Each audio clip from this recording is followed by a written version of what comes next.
Good evening and welcome. You're watching the 7 o'clock news on CNC3. I'm Ria Rambali. I'm Ryan Beachu. I am Jassim Marik with sport. And I'm Sigoni Mohammed with your weather report. Let's tell you what's making the news tonight. After 7 years in captivity, Sabita Bastio's son recounts his mother's alleged ordeal.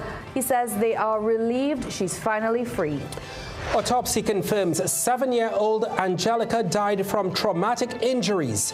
Her grieving father calls for urgent changes to jet ski operations nationwide. A political warning to the Prime Minister. One analyst urges a shift away from her Trump-like approach to CARICOM. Ahead in sport, Amir Jangu is the first Red Force Centurion of the new 4-day season as TNT piles on the runs against the Leeward Island.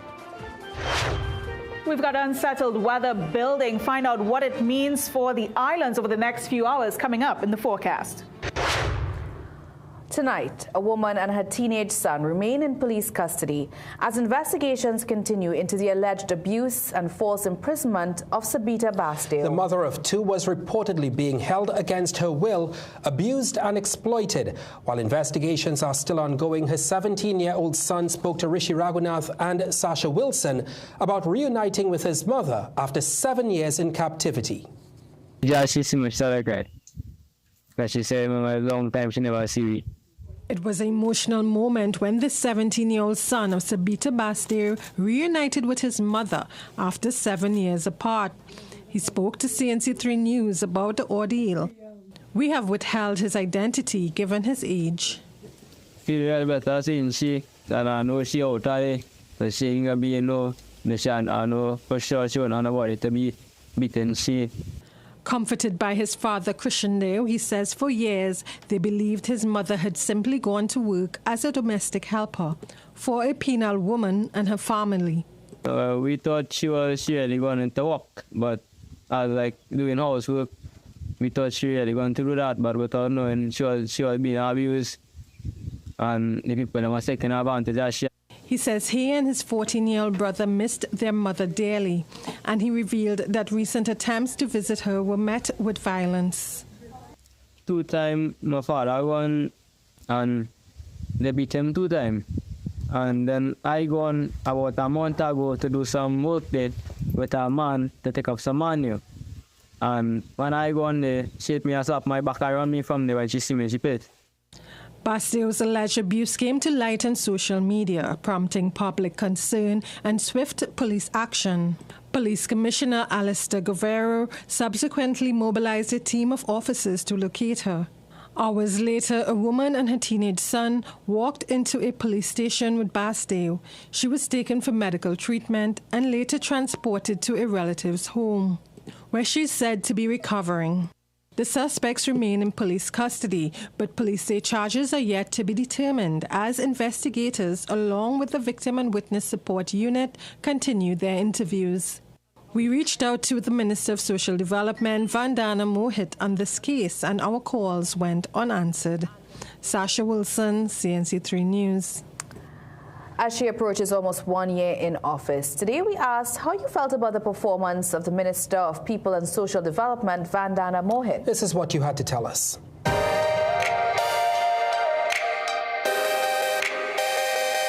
Excellent. Because it had people who were seeing real trouble to get their old age pension, and when she get in there with NIS and old age pension, she had them on the road. I know I'm not pleased at all because they're not reaching down to the people at all. So they talking, you talk and hiding behind this. They're talking one talk at the same time. I mean, with the time coming, not seeing none of them to perform. Well, for the short time that they have been there, I think they are doing a all right job, and but we could just look forward for more to being done as time progresses. You're not seeing them, and I'm not seeing any progress. Yeah. I find there's more to be done because a lot of homeless people out there and family that struggling out there and looking and trying to fight it to make a dollar in the end of the day. They could do better than that, brother. They could do better. I mean, it's a lot of backlog within pension and NIS and them thing, but I find they could do plenty better than that. The honest truth, I never hear anything about her. The first time I'm hearing about her is now you asking me this question.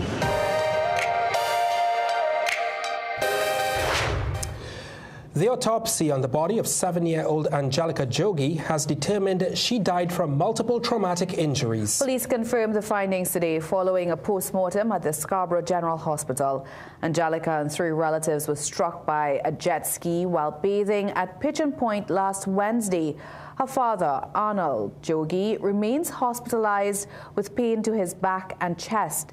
While still grieving the loss of his daughter, Arnold thanked the nation for its outpouring of support. He also called for immediate changes to jet ski operations nationally. I wouldn't say put a ban to jet ski, but let me put a designated area for the jet skis. Let us put a designated area for it. Who like the jet skis and they want to use the jet ski, go to that area. Let me get rid of it from all bathing areas, popular bathing areas. Despite the Division of Environment noting on Saturday that jet skis are now banned from the Pigeon Point Heritage Park, a German tourist told CNC3 News she saw 2 jet skis speeding across the water while bathing that same day.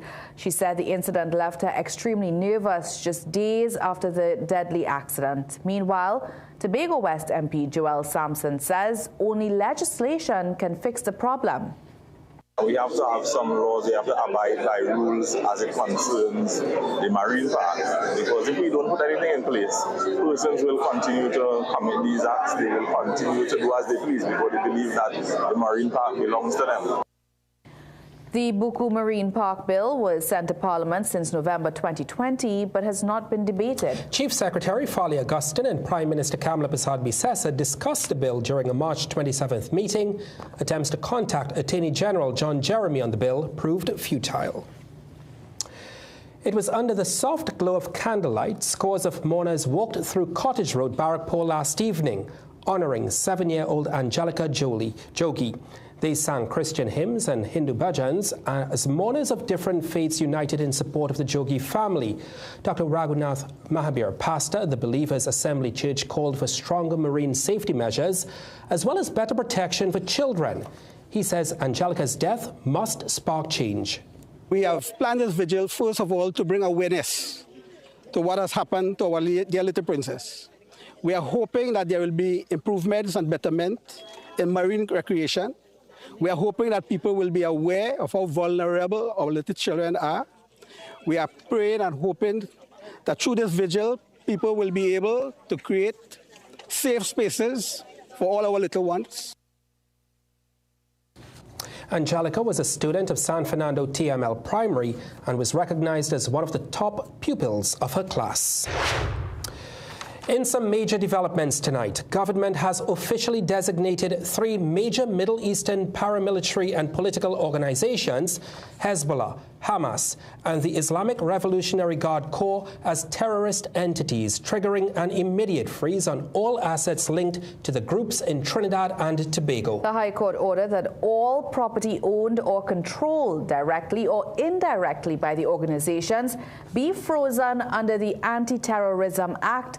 The rulings, published in the TNT Gazette on April 13th, were issued by High Court judges between April 8th and 9th and represent one of the most significant anti-terror financing actions in recent years. Authorities say the move aligns this country with global counter-terror financing frameworks aimed at disrupting illicit financial networks. CNC3 News attempted to contact Minister of Defense Wayne Sturge and Minister of CARICOM and Foreign Affairs Sean Sobers for more on this development, but our calls went unanswered. 23 individuals, including 2 sons of former alleged gang and community leader Selwyn Robocop Alexis, have been detained under the emergency powers regulations as authorities intensify a nationwide crackdown on organized crime. Among those held are Karen Isaiah Alexis, identified in intelligence reports as the alleged leader of the rated R gang, and his brother Colonel Alexis, both linked to violent criminal activity involving firearms, shootings, and drug trafficking. Security sources Sources say the operation also targeted key figures across multiple networks, including alleged leaders, financiers, and facilitators tied to kidnappings, car theft rings, and reprisal killings. 2 women and 2 Venezuelan nationals are also among the detainees, with investigators pointing to roles in financing gang operations and cross-border kidnapping enterprises. Still to come in the news, Cal reassigned from Finance to Civil Aviation Ministry. New line minister promises greater accountability and performance. Port of Spain City Corporation workers could be left without pay as its mayor warns there's no money left beyond May. Coming up in sport, another win for the young Calypso girls at the Jean-Pierre Youth Tournament.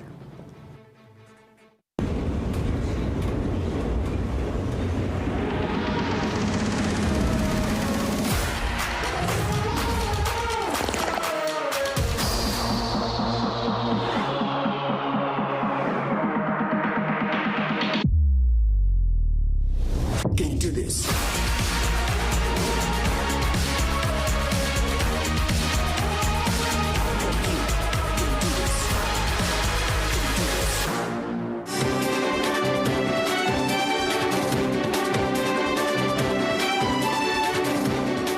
Political analyst Derek Ramsamouj is urging the Prime Minister to abandon what he calls a Trump-like and egotistical approach to CARICOM, warning that Trinidad and Tobago is no longer the regional powerhouse it once was. Speaking on CNC3's The Morning Brew program today, Ramsamouj said CARICOM can adjust without this country's funding, cautioning that TNT stands to lose more if tensions with the regional bloc continue to escalate. Trinidad and Tobago is challenging the reappointment of CARICOM Secretary General Dr. Carla Barnett, alleging that the decision was made through a, quote, surreptitious and odious process that excluded Port of Spain from deliberations and violated the regional body's treaty and procedural rules. However, Ramsamouj believes the current impasse is about Kamla Persad-Bissessa's ego. He's warning that times have changed. We have this misconception of overestimating our strength. And as you say, we try to punch above our weight, but the reality is you can no longer do that because the other elements of the Caribbean economies are growing at a much stronger rate. Guyana is basically running at about 8% minimum. Suriname is going to quickly catch up to that. So we are no longer the powerhouse. Meanwhile, Ramsamouj says it is becoming quite evident that the Persad-Bissessa administration is seeking to turn this country into another U.S. state. We want to affix ourselves to the United States, lose our national identity, lose our sense of pride in our people and our economy by saying we have to go cap in hand, begging, following the policy of Donald Trump. Not the United States, of Donald Trump. It's a Trumpism that he is attempting to practice in the region. He is urging the Prime Minister to consider a diplomatic approach to further grievances. Despite recent exchanges between CARICOM officials and Prime Minister Persad-Bissessa, economist Professor Roger Hussein says it is unlikely that this country will leave CARICOM. Professor Hussein said TNT's small size and its reliance on CARICOM as a regional market for trade makes it critical to the local economy. He also said any disagreement should be amended in the best interest of all parties involved. That if there is some discontent, work out your business, go back to the table, hung up, and fix this problem. But Trinidad and Tobago cannot leave CARICOM. That's one of our biggest markets, Jamaica, Guyana, Suriname, Barbados. They are big markets for us. Hussein added there have been no widespread economic impact affecting TNT's exports, as he says this country offers goods and services at a comparatively lower price than other trade partners. So right now, it is prices that are talking, not the discussion about the CARICOM that is talking. And people are buying our goods and services in the CARICOM region based on lower prices as compared to goods from the USA or other more efficient external countries. Hussein added that any disagreements should be dealt with sooner rather than later. Former CARICOM chairman Dr. Ralph Gonsalves believes this country's Foreign and CARICOM Affairs minister withheld key details from the Prime Minister, suggesting she may consider dismissing Sean Sobers. Gonsalves has also fired back at Sobers for comments made about his age. Akash Samaru has more from an interview the former Prime Minister did on a radio station in St. Vincent and the Grenadines. The war of words between Ralph Gonsalves and Sean Sobers continues to escalate, with the former St. Vincent and the Grenadines Prime Minister clearly taking issue with Sobers' jab at his age. In a sharp response, Gonsalves fired back, noting he is not much older than Prime Minister Kamla Persad-Bissessar. Later this month, Kamla is going to be 74. So you notice that I'm 5 and a little bit years older than her. So Kamla should be watching you. You have bad mind about old people. Well, you don't have grandparents. Now, Gonsalves noted Sobers' claim that his seasickness remark was a joke, adding that no one else appeared to find it funny. So wait, the Prime Minister, they didn't take it as a joke in St. Kitts? Eh?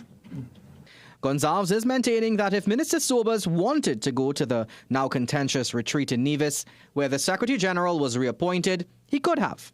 He pointed to Article 11.2, which allows any head of government to designate a minister or other representative to attend meetings of the conference on their behalf. However, Dr. Gonsalves speculates that Sobers may have dropped the ball over in St. Kitts and is omitting key information from the Prime Minister. Kamla must be having second thoughts because Kamla allowing him to do all the talking on it now. Yeah? A doubt must be coming in her head. Gonsalves believes Kamla Persad-Bissessar now has 4 options. Leave this matter alone, leave CARICOM, take this to the CCJ, or... She can fire Sobers. She Sobers omitted details to me. We reached out to Minister Sobers for a response. None came before news time. Akash Samaru, CNC3 News. Transport and Civil Aviation Minister Eli Zakur has signaled a renewed focus on accountability and performance at Caribbean Airlines Limited following the airline's reassignment to his ministry. Zakur stated his priority is to address what he described as the airline's financial challenges, as well as strengthen operational efficiency and improve service delivery. The portfolio shift, which took effect on April 2nd, removes oversight from Finance Minister Devendranath Tanku. It ends a long-standing administrative arrangement that had placed CAL under the Ministry of Finance across multiple administrations. The decision has prompted questions about the government's strategic direction for the national carrier, particularly given its persistent financial challenges and reliance on state support. It is believed that the airline's historic placement under the Ministry of Finance was largely driven by its heavy funding needs. A response a short while ago, the Finance Minister said the movement of CAL to the Ministry of Transport is a logical and practical one. Minister Tanku explained that the Ministry of Transport already has responsibility for all aviation matters. Therefore, he believes CAL has been more appropriately placed in the industry-related ministry. In tonight's Business Watch, vaping has led a significant decrease in the sales of cigarettes in Trinidad and Tobago, but there's still concern about the illicit trade of cigarettes in the Caribbean. Meanwhile, the Fair Trade Commission is urging businesses not to unfairly raise prices despite global pressures on the market. Peter Christopher tells us more.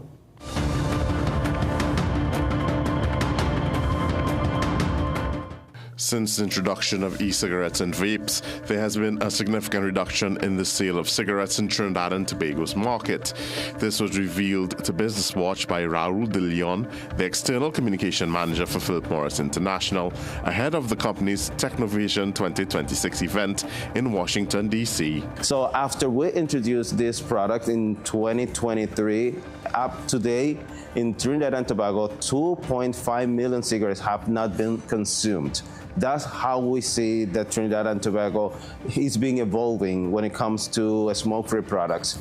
Still, there's a lot to do, specifically with information. There's still a lot of misinformation regarding smoke-free products. The event, which starts on Tuesday, is a symposium which brings together scientists, industry experts, and PMI's leadership in conversations around science, technology, and innovation innovation for smoke-free products in the tobacco industry. It is the first time the event is being held in the United States.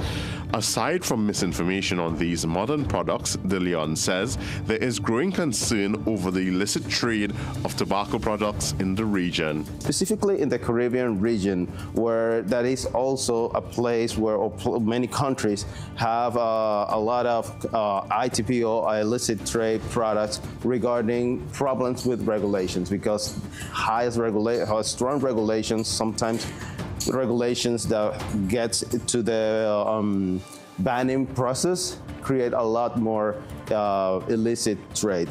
In recent weeks, business owners have warned the government that smuggling has likely increased in Trinidad and Tobago following the increase in duties on cigarettes in last year's budget. Less than a week after the appointment of a board for the Fair Trading Commission, the Commission is warning businesses to be fair and transparent in their pricing despite global events. In a release on Monday, the Commission says it is aware that global events may impact supply chains and input costs, but during this period of global uncertainty, the Fair Trade Commission is reminding businesses that such developments must not be used to unfairly increase prices, restrict supply, or otherwise engage in conduct that undermines fair competition. And now for a look at today's energy and foreign exchange prices. Peter Christopher, CNC3 Business Watch.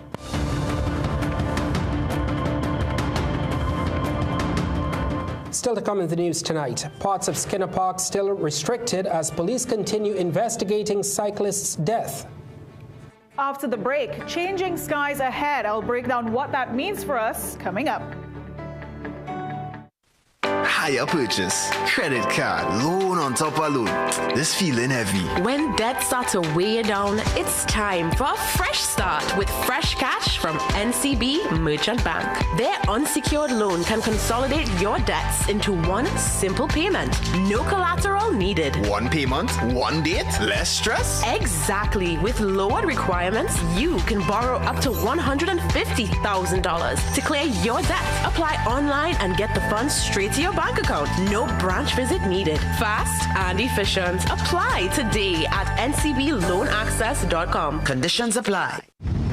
Everest life with Guardian Life. Only you can pave the road for your legacy.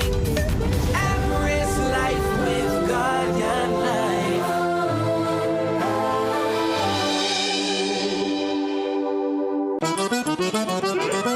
Broken! Ever since I started wearing hands-free Glide Step Skechers Sleep-ins, my other shoes are useless. With Skechers Sleep-ins, I just step in and they're on. Try Skechers Sleep-ins.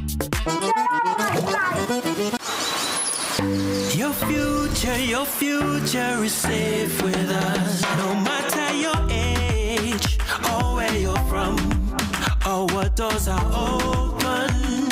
To each and every one, your financial needs are sure to be met. At Police Credit Union, there's zero regrets. A variety of services that's accessible and reliable. Here to show you just what service is. Helping where we can, but with a smile. So grow with us today. We can do this together. We can secure the future. Police Credit Union, your future is safe with us.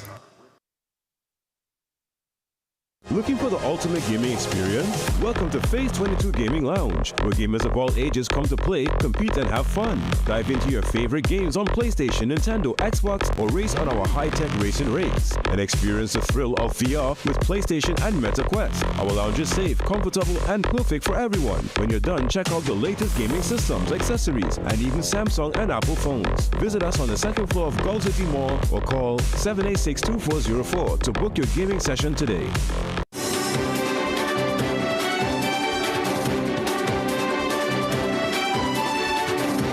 There is a warning of potential industrial unrest and a public health crisis as the Port of Spain City Corporation reveals it may be unable to meet payroll beyond the end of May. Mayor Chinua Alain says the pressure stems from public servants' salary increases and back pay being absorbed into existing allocations, which were not catered for in the 2026 national budget. He says this has reduced operational funding needed for salaries and contracted waste collection services that are under threat due to an overall decrease in allocation. Alain described the situation as a fiscal fiasco, warning that the corporation may soon struggle to maintain basic city services ahead of the mid-year budget review. It means that you may find yourself with some industrial unrest. You may find yourself with goods and services not being delivered. And I am here this morning to advocate on behalf of those public servants and by extension on behalf of all of the burgesses of the city of Port of Spain who demand a clean city, who demand a safe city, who demand that we continue to deliver these services that we deliver. Alain also rejected claims that the crisis was a result of poor financial management or spending money on FETs.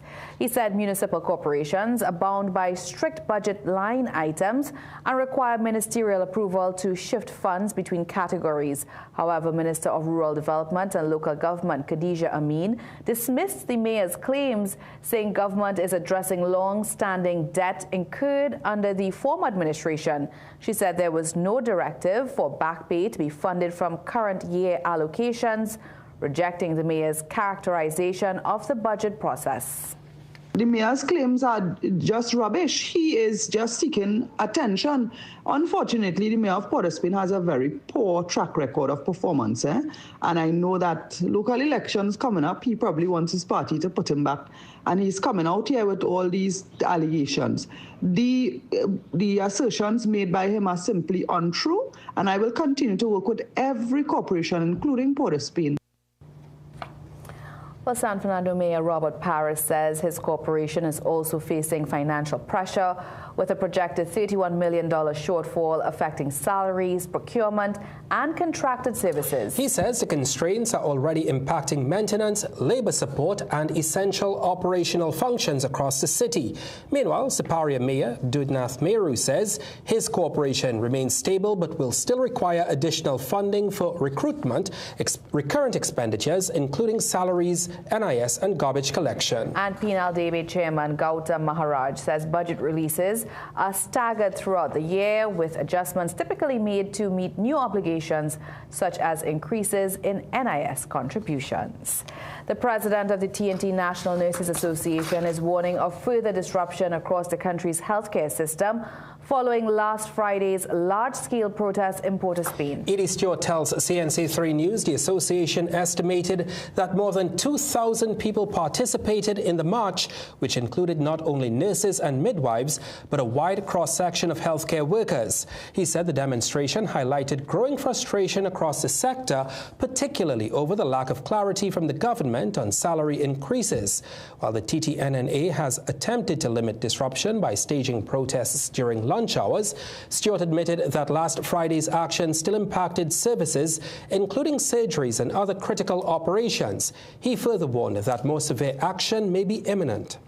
Particularly since Dr. Tim Gopi Singh has been making these spurious allegations, unfounded allegations, and it has really caused multiple groups to create, and they are also planning activities outside of the remit and control of the association.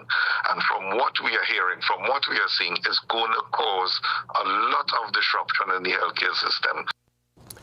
Efforts to contact the chairman of several regional health authorities to inquire whether there were any disruptions to operations on Friday were unsuccessful. Stewart also dismissed a recent report submitted to the Prime Minister by NCRHA Chairman Dr. Tim Gopi Singh, which outlined the board's performance and claimed significant financial savings and anti-corruption measures.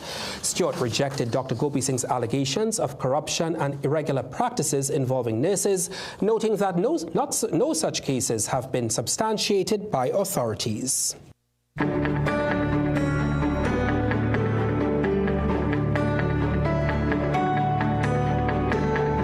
now time for the weather forecast with Sigoni Muhammad, and it was quite a dry and what was the other one? Hot weekend.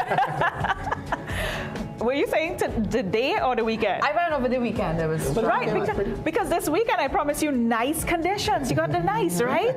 Yeah. Well, that's all going to change now. By the way, welcome back, Ryan. Thank you nice to see you here. So let's take a look at that forecast because we are seeing some big changes on the way, and yes, that includes us here in Trinidad and Tobago. Today was fair, not too bad where we are, but we're starting to see a little bit of moisture and instability moving in, and I'll show you why shortly. Into this evening's forecast, though, we will start to see that increase in cloudiness, and with it some showers picking up just over midnight, especially for those of you in Tobago. Trinidad already experiencing 1 or 2 spotty showers in a few areas. So clouds are thickening and your temperatures not too bad, still warm, hitting the mid-20s. But tomorrow in the Atlantic we go, while the general area has a slight concentration of Saharan dust, we are seeing this massive cloud just over the northern portion of the island chain, and that is mid to upper level troughing, which is going to dig southward and push its way into the central Caribbean islands. What it means is that we'll see an increase in moisture, an increase in atmospheric instability, and it will produce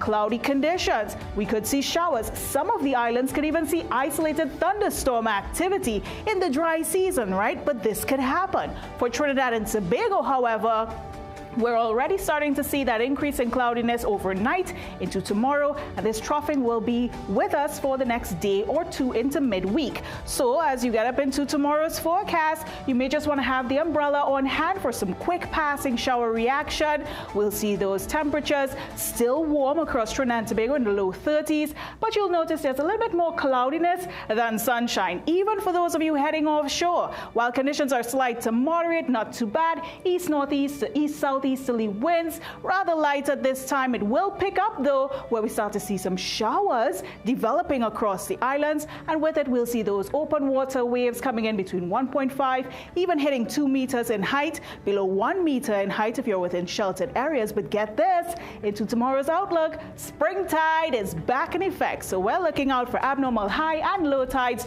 during the forecast period. So if you're heading offshore, you may just want to exercise a bit of caution, because with the new moon and the full moon, you get spring tides. Yep. All right. Thank you so much, Sigoni. Let's tell you what's still to come in the news. If these buildings are lost, we lose the history of the people. We lose the history of the musicians, the calypsonians, the young families.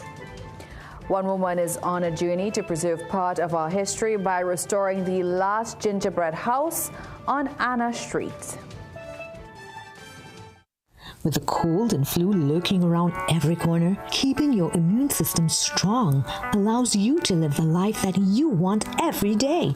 Discover BioStrath Immune Health. BioStrath Immune Health is a unique plasmalized yeast product that enhances the absorption of essential micronutrients, ensuring that your body stays resilient. And now enriched with zinc, it is your go-to support for immunity. Staying vibrant and healthy just became a whole lot easier. BioStrath Immune Health. Get what you need naturally. Broken! Ever since I started wearing hands-free Glide Step Skechers Sleep-ins, my other shoes are useless. With Skechers Sleep-ins, I just step in and they're on. Try Skechers Sleep-ins. Revival is coming to Trinidad and Tobago Christian Center. Dr. Apostle Judy Kareem presents Reverend Rachel Williams. Join us on Thursday, April 16th and Friday, April 17th for a time of prayer. Saturday, April 18th, 10 a.m. to 5 p.m. Prayer and Faith Women's Conference. On Sunday, April 19th, 3 p.m. to 9 p.m. Kingdom Advance Men's Conference. Register early at 383-9395 McBean Stretch, St. Mary's Village, Carapachima, Trinidad and Tobago. Struggling with blood sugar swings, high blood pressure, or stiff joints? Take control with Aja Nutrition's powerful wellness trio. Berberine Plus supports healthy blood sugar. Blood pressure support helps keep your pressure in check. And Joint Aid keeps your joints moving so you can stay active every day. Don't wait. Choose Aja Nutrition for trusted, effective solutions. Available at Pennywise and leading pharmacies nationwide. Feel better, move better, live better with Aja Nutrition. Gaming Express Limited is a premium importer and retailer of the highest quality brand name electronics. We stock the widest range of PlayStation, Nintendo Switch, Samsung, and Apple devices and accessories. Visit us at Shop 52, Level 2, Gulf City Mall in San Fernando, or contact us by phone or WhatsApp message at 687-7480 or 301-9797 or 798-1280. Like our Facebook and Instagram pages for updates on products and services.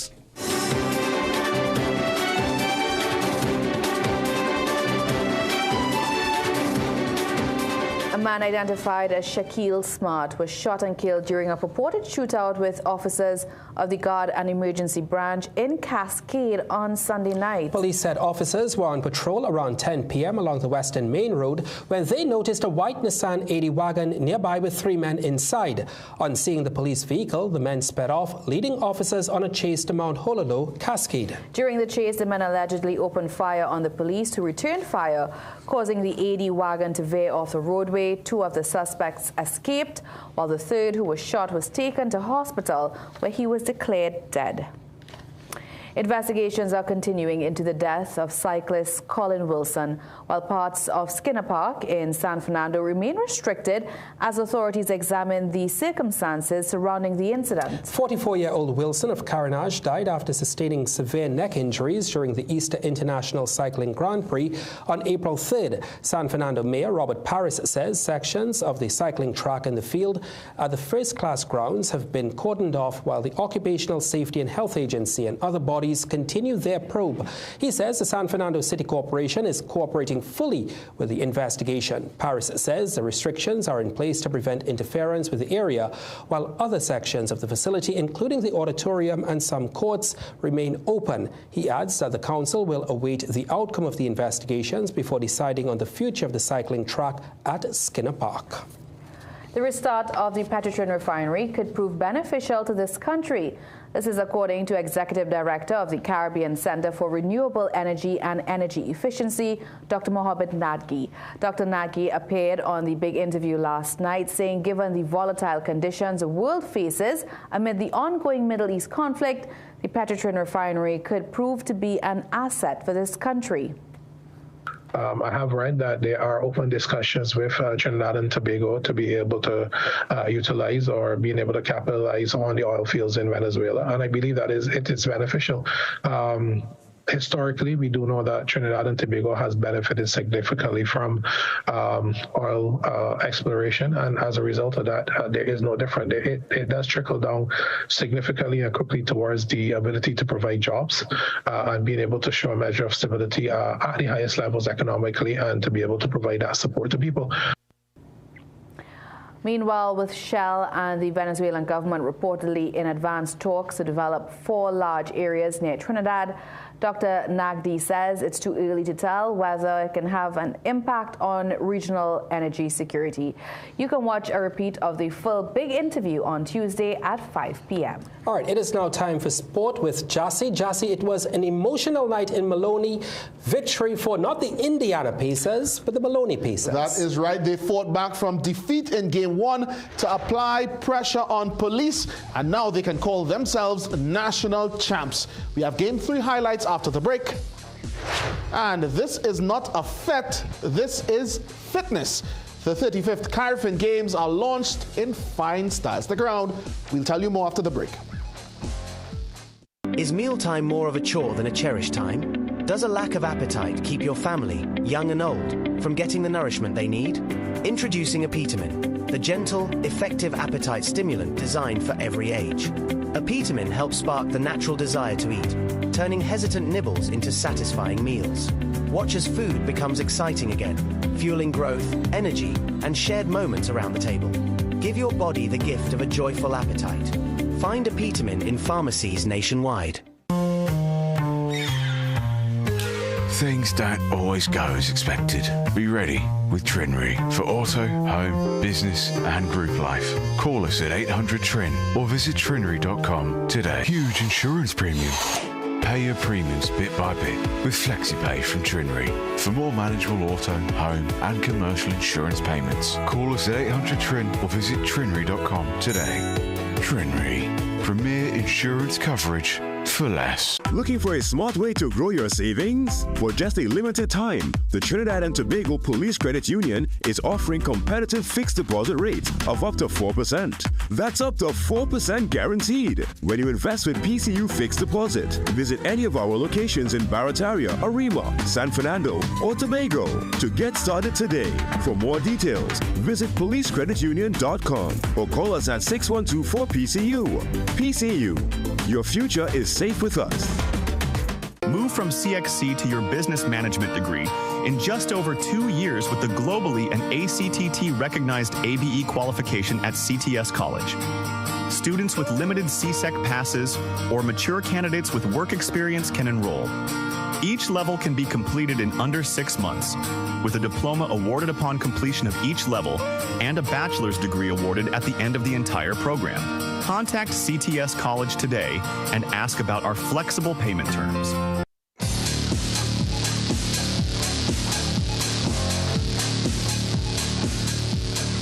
Welcome back. It's time for sport now. Amir Django's masterful 133 not out has placed the Trinidad and Tobago Red Force into a 242-run lead over the Leeward Islands Hurricanes in their West Indies Championship match at Coolidge Cricket Ground in Antigua. Apart from Django, Evan Lewis, Joshua De Silva and Terence Hines all got starts on day 2.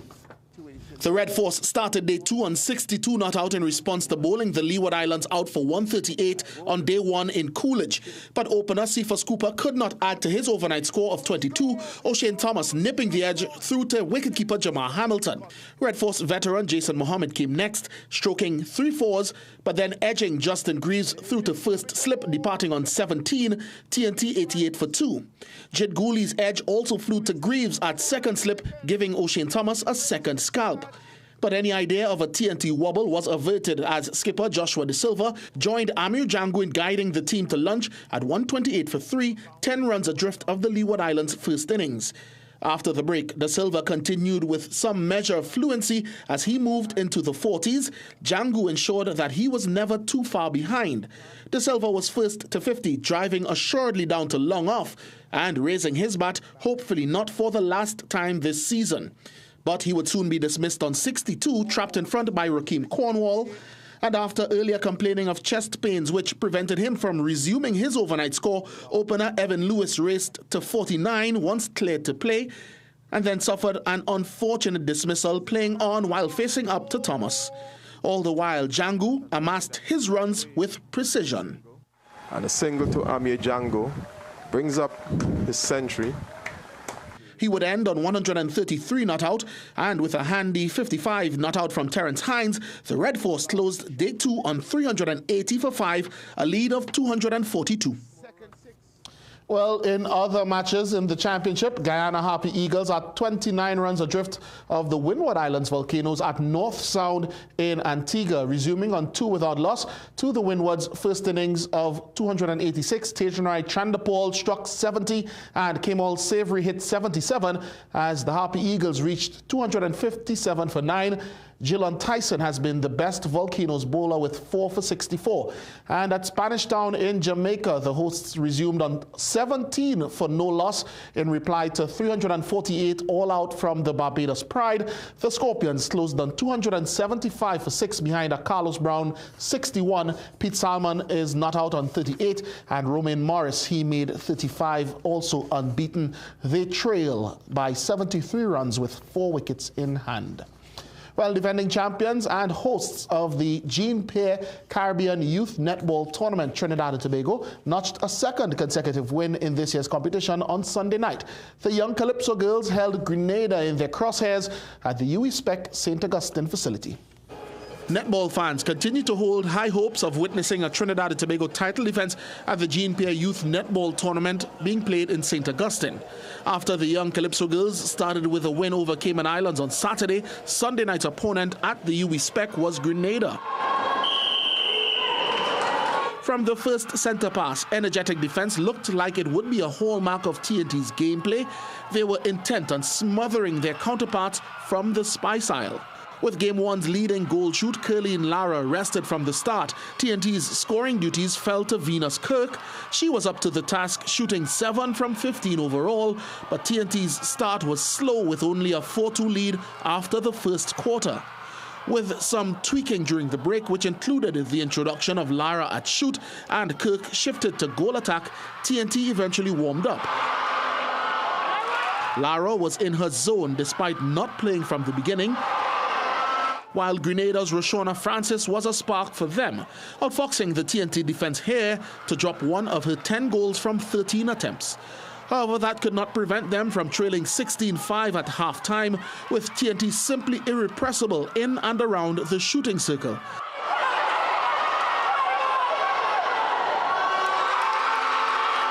By the end of the third quarter, that lead grew to 25-9 for TNT. Every reason to wave and shout. Lara finished with 22 from 24 shots, and Zudito Alexander chipped in with 3 from 4 as TNT stormed to another convincing win, this time downing Grenada 32-12. And they are now 2 wins from 2 to start the Jean Pierre tournament. In other scores, Cayman Islands bounced back from opening night defeat to beat Antigua and Barbuda 20-16, and St. Lucia pipped Dominica 23-17. Staying on the court but switching sports, Maloney Pacers are national basketball champions following a come-from-behind finals series win over Police. After losing Game 1 on March 27th, the Pacers used the long break in between to win Game 2 on Saturday and Game 3 on Sunday on home turf. Boasting a 19-point lead at the end of the first quarter in Game 3 at the Maloney Indoor Court, the Maloney Pacers stretched it to 20 during the second quarter, a cushion they would need, especially with police guard Fabrice Fisher in this kind of nick. 17 of his team-high 23 points came in the second quarter and included this steal and layup as he almost single-handedly dragged police back into the game. Then he dropped this huge 3 as police plugged away at the deficit. He had help too from Mikael Williams, robbing Akil Boyd and finishing with the dunk. As police gave themselves a chance by cutting Maloney's lead to just 13 at halftime. Pacers managed to stretch that back to a 21-point advantage though to start the final quarter, but police were not going away. The Pacers' requirement was simple, therefore, just keep scoring. This gorgeous Eurostep and one, part of Shaquille Bertrand's 21, which complemented a game-high 50 from Akil Smalley Boyd, inclusive of 10 three-pointers. Boyd felt aggrieved when he came up with this steal, but was tripped as the court opened up in front of him. That situation took some time to defuse. But once it did, Boyd sank his 2 free throws to keep Pacers on their victory march, which was polished off by them crossing 100 points on their way to a healthy 101-77 win. A belting if ever there was one. Pacers back from 1 down to win the best of 3 series 2-1. What it means is that Maloney Pacers has been in the forefront of basketball for the last 30 years. And we have won national championship at every division, whether it's 3x3 or 5-on-5. This is just a representation of what we do at Maloney Pacers and by extension the Maloney Gardens. We play basketball, we teach basketball, we develop basketball. It's all about basketball, it's all about love. It's nothing between me and police, it's just me coming with my heart, coming to play and just going at them because they're coming at me too. So it's all love between me and police. Yeah, all love indeed. Congratulations to the Maloney Pacers. Now, 2026 marks the 35th edition of the CARIFM Games, the annual sporting event that promotes fun, fitness, and friendship among the country's financial institutions. On Saturday morning, Central Bank Governor Larry Hawaii led the torch relay from Central Bank Plaza along parts of downtown Port of Spain, such as South Quay and the Brian Lara Promenade. The relay also stopped at several institutions along its 10.8-kilometer route, which eventually proceeded to uptown Port of Spain toward the Park Street home of the defending champion team Scotiabank, creating a carnival-like atmosphere as it went along to the headquarter offices of this year's 12 participating teams. Following the festive opening ritual, it's now on to matters of business, so to speak, beginning with the Queen's Park Savannah one-lap race on Wednesday. The young Calypso girls of Trinidad and Tobago show off and show out in tonight's Sport High.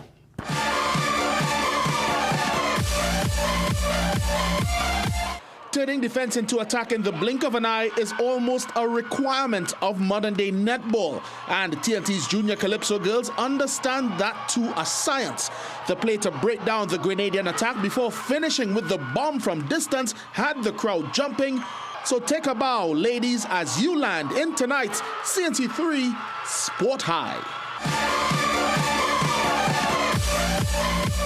That's it from me. Thank you so much, Jesse. Let's take a break. We'll be right back. Magical Expressions Limited is the largest local importer and distributor of fresh cut stems, offering the widest range of beautiful flowers at the most affordable prices. Call us today at 701-6488 or visit our website to order. Dress like you mean business. At The Working Woman, we bring you stylish, professional looks made for the modern woman. From casual to formal workwear, we've got your professional wardrobe covered. Plumbing problems? Don't guess. Call Plumbing Solutions at 628-4646. Proud to be serving Trinidad and Tobago for over 20 years. We do it all.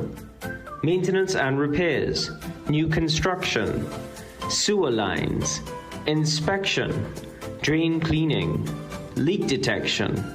We are licensed and insured, so call Plumbing Solutions at 628-4646. Recession have you down? Don't lose hope. Head on down to Tire Clinic for the recession deals. Big savings with our road hazard warranty on Dunlop, Sumitomo, and Falcon tires. Available at Tire Clinic, Cuba, Chaguanas, and Pleasance Park. Tire Clinic, a tire for every need. Call 636-8973 or 636-2958.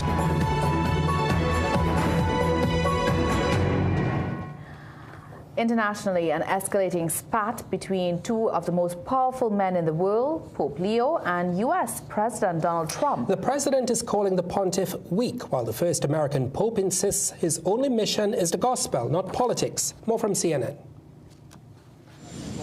A U.S. president and a U.S. pope in a very public war of words. Welcome aboard. Leo XIV responding to an extraordinary broadside against the Chicago-born pontiff by President Donald Trump. Speaking on board the papal plane to journalists covering a major 11-city visit to Africa, the first American pope made it clear he won't be intimidated. I have no fear of neither the Trump administration nor speaking out loudly about the message of the gospel. And that's what I believe. I am called to do what the church is called to do. The pontiff insisting the mission of the church is to build bridges, not engage in politics. We're not politicians. We're not looking to make foreign policy with the same perspective that he might understand it. But I do believe in the message of the gospel. Blessed are the peacemakers. Leo has repeatedly spoken out against Trump's actions in Iran. President Trump fired back on Sunday night, lashing out at the Pope over his criticism of the US and Israel's war involving Iran. We don't like it. We don't like a Pope that's going to say that it's okay to have a nuclear weapon. We don't want a Pope that says crime is okay in our cities. I don't like it. I'm not a big fan of Pope Leo. On Truth Social, Trump went further, calling the pontiff weak on crime and terrible for foreign policy, even saying he prefers the Pope's brother, Louis Prevost, who has shown his support for MAGA. Upping the ante, Trump also posted an AI image on Truth Social depicting himself as a Christ-like figure healing a sick person with American flags and eagles in the background. The image was later deleted. I did post it, and I thought it was me as a doctor, and had to do with Red Cross as a Red Cross worker there, which we support, and only the fake news could come up with that one. It's supposed to be me as a doctor making people better. Trump also claimed the Pope was only elected last year because he is American, suggesting the church chose him to better deal with his presidency. Pope Leo has repeatedly condemned the use of religious language to frame the military operation in Iran. A Vatican official, Father Antonio Spadaro, saying Trump is attacking what he cannot control, a moral voice on the global stage. Trump does not argue with Leo. He implores him to return to a language he can control. But the Pope speaks another language, one that cannot be reduced to the grammar of force, security, or national interest. Christopher Lamb, CNN, Algiers. Let's take a quick break. We'll be right back. Struggling with blood sugar swings, high blood pressure, or stiff joints? Take control with Aja Nutrition's powerful wellness trio. Berberine Plus supports healthy blood sugar. Blood pressure support helps keep your pressure in check. And Joint Aid keeps your joints moving so you can stay active every day. Don't wait. Choose Aja Nutrition for trusted, effective solutions. Available at Pennywise and leading pharmacies nationwide. Feel better, move better, live better with Aja Nutrition. We are your one-stop, most convenient, most helpful, most caring community pharmacy. Our pharmaceutical services include dispensing medicines, repeat dispensing, clinical governance. But we also have a fully stocked convenience store featuring our refreshment aisle, grocery lane, personal care products, toys, pet supplies. We are most conveniently located out of the traffic, just 2 minutes off the highway in Heartland Plaza, Endeavor, Chaguanas. Contact us on 220-8705 or 470-5938 and visit us soon.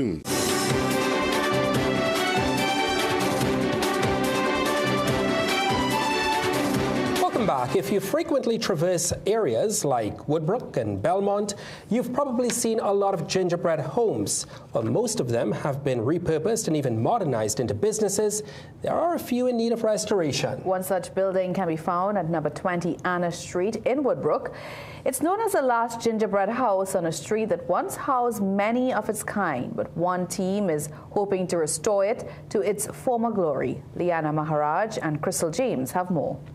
Gingerbread houses, typically defined by their intricate wooden and decorative fretwork, were mostly popular in 20th century TNT. What makes them unique is that they are made with local materials. They were mainly found in areas such as Woodbrook and Belmont. Anna Street, in particular, had quite a few gingerbread homes. Interior designer Ashley Stauble says while some gingerbread houses can still be found on Anna Street, this one is different. This house has actually been one of my favorites in Woodbrook for a long, long time, and I think a lot of people can attest to that. This is a very well-loved house from the public. And when I was doing my master's thesis in 2024, I actually used this house as like the basis of a lot of my research. So when the opportunity came up for this to be restored, it felt so serendipitous. We've been referring to this house as the last original gingerbread house on Anna Street because it's the last one that's been maintained and hasn't been altered in any dramatic way. There are other houses on this street that were gingerbread houses previously but have been altered and changed so much over time that they're no longer really recognizable as gingerbread houses. She says this house is well known and beloved in the neighborhood, but it had practically been abandoned for years.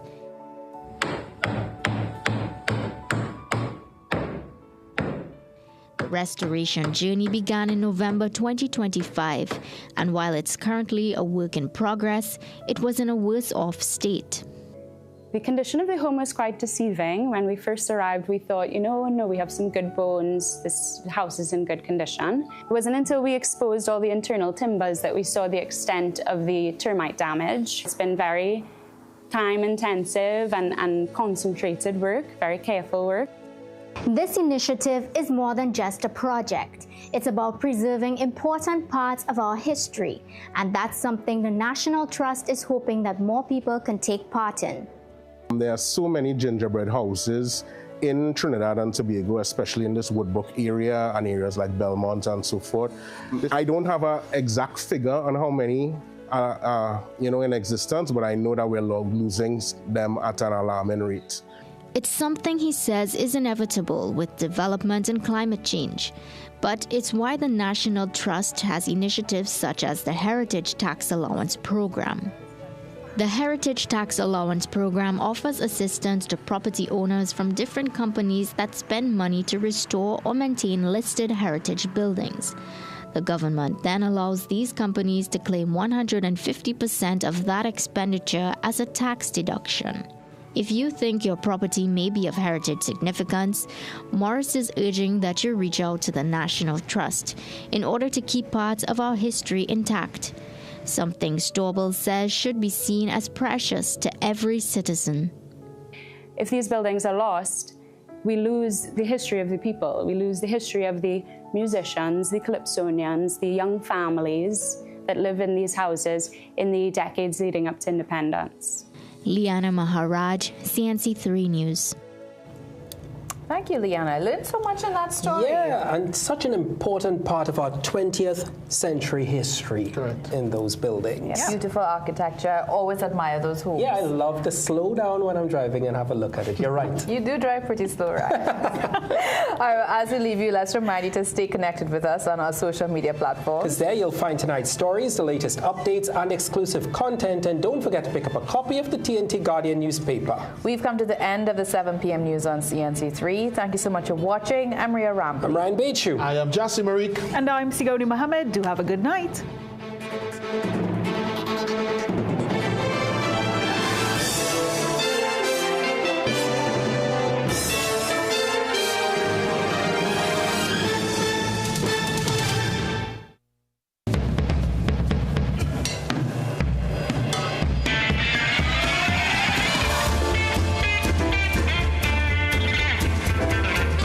You're watching CNC3.